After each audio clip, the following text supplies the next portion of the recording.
Excellency President Maithripala Sirisena, Honorable Minister of Higher Education, Dr. Vidiyadasa Rajapaksa, Honorable Governor of the Eastern Province, Mr. Rohit Bogaragama, our good old friend, former Cabinet Minister, Honorable Jayasiri Jayasekara, Acting Vice Chancellor of the Eastern University, Rector of the Trincomalee campus, Members of Parliament, former Members of Parliament, Secretary of the Eastern Provincial Council, Inspector General of Police, professors, lecturers, students, and friends. I'm extremely happy to partake in this function today, where His Excellency the President, Mr. Maithripala Sirisena,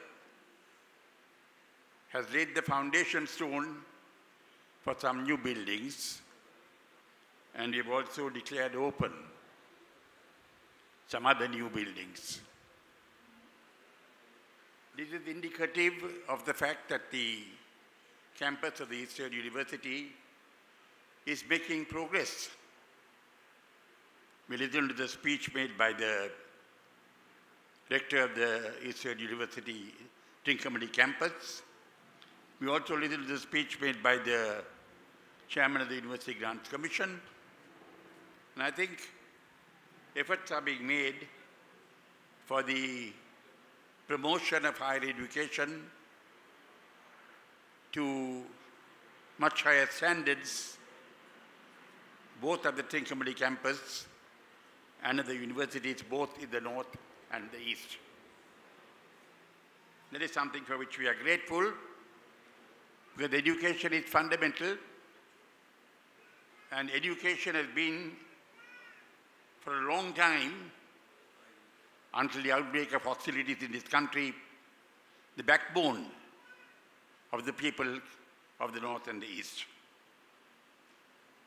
I would like to mention on this occasion some of the much sought after needs of the Trincomalee campus of the Eastern University.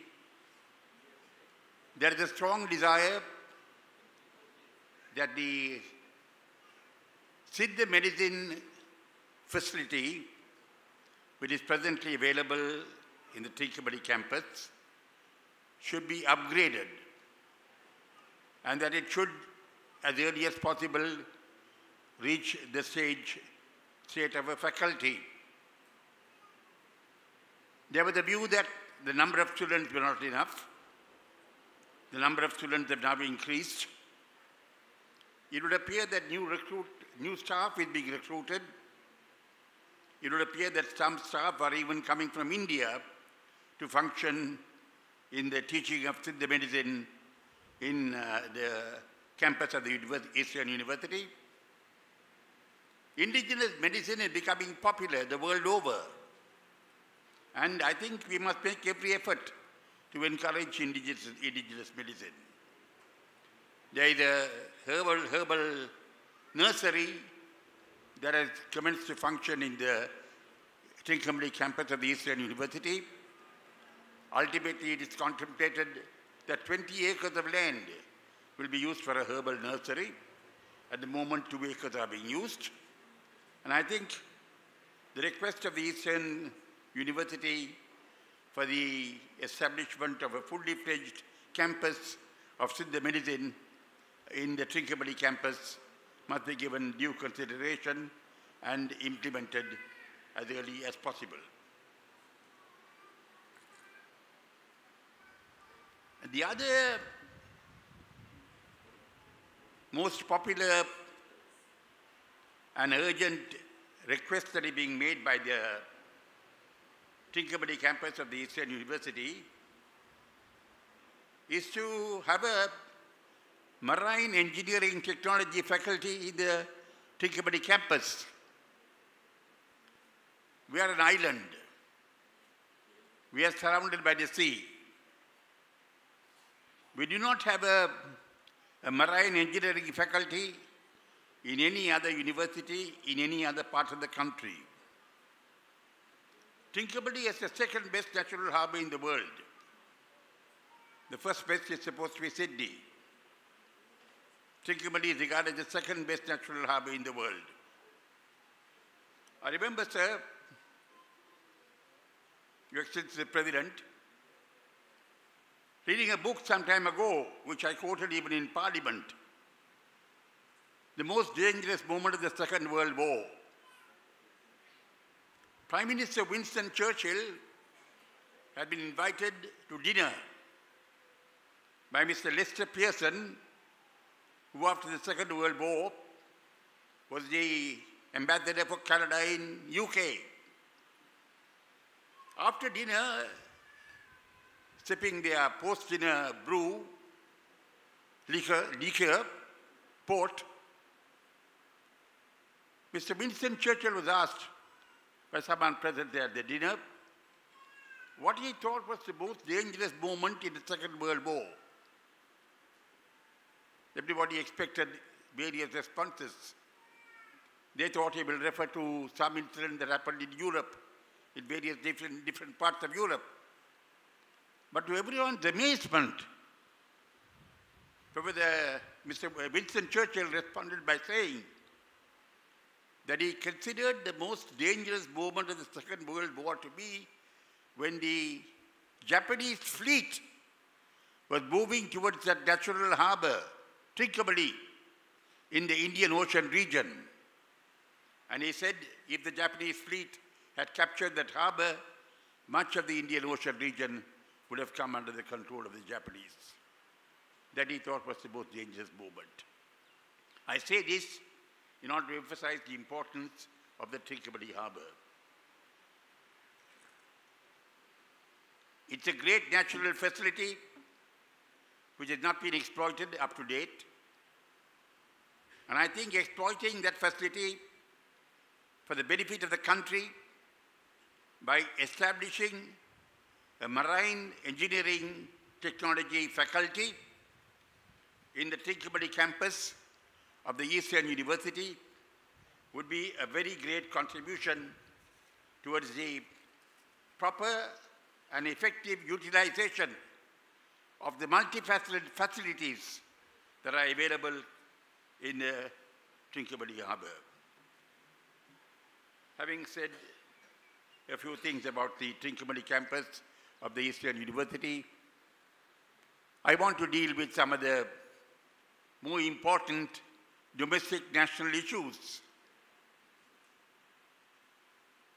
I do not do this to embarrass the President. I will not do that. But I do this because certain things need to be mentioned and certain things need to be known to everybody. The people of this country supported President Maithripala Sirisena to become President of this country. The Sinhalese, the Tamils, the Muslims all supported him. We supported him unreservedly. We sought no commitment from him. We sought no promises from him. We trusted him. We still trust him. We still think he will do the right thing. When I discussed the presidential election with him after he announced his candidature, I told him, I trust you. I want you to trust me. We will never let you down. Even now I say that we will never let down President Maithripala Sirisena. President Maithripala Sirisena himself knows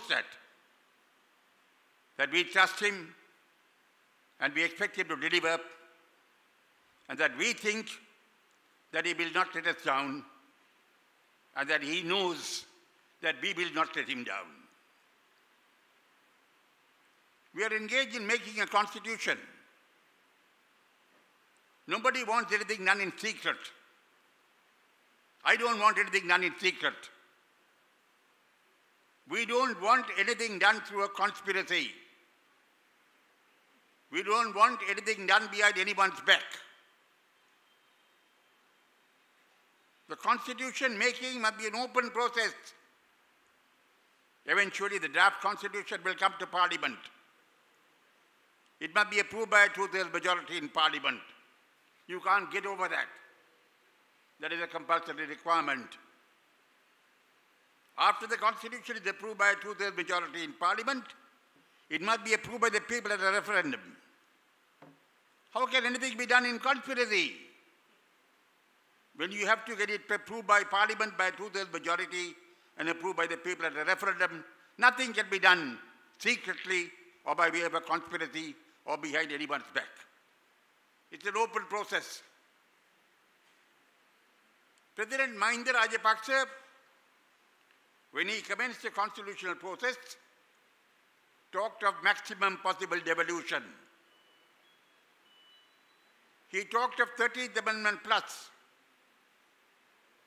He said, I want to build upon the 13th Amendment so as to bring about meaningful devolution. These are his own words. He said, I want the people living in different areas to determine their destiny in those areas. Those were his own words. He appointed a multi-ethnic experts committee. He urged them to study patterns of devolution in all parts of the world and come up with their proposals in regard to power sharing arrangements and devolution arrangements in Sri Lanka, which that committee of experts has done. They have studied patterns of devolution all over the world and they have come up with proposals. During his regime, those proposals have been accepted by the Thisavitana Committee and they are a matter of record. So we don't want anything done behind the back. But if this country is to move forward, if this country is to move in a new direction, if the country is to reach its full potential, if the country is to develop economically, if the country is to win the recognition and the respect of the world, we need to change. We need to have a new constitution. And I think President Maithripala Sirisena has the mandate of the people and the trust of the people to deliver on that. I would urge him to do his best to ensure that during his term, we're able to give this country a new constitution for the benefit of the country, for the benefit of all the people in the country, whether they are Sinhalese, Tamils, Muslims, Burghers, or anybody else. I will not refer to all the mundane problems that are being faced by the Tamil people, particularly the north and east, in regard to various issues like land and so on and so forth. But I want to mention one thing. There is a feeling amongst Tamil youth that they are being discriminated against in the matter of employment. Employment, public sector employment, is seen as being given only to Sinhalese youth and Muslim youth.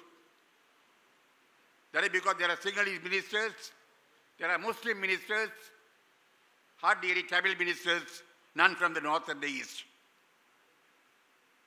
And Tamil youth feel that they are not being given equal opportunities in the matter of employment in the public sector.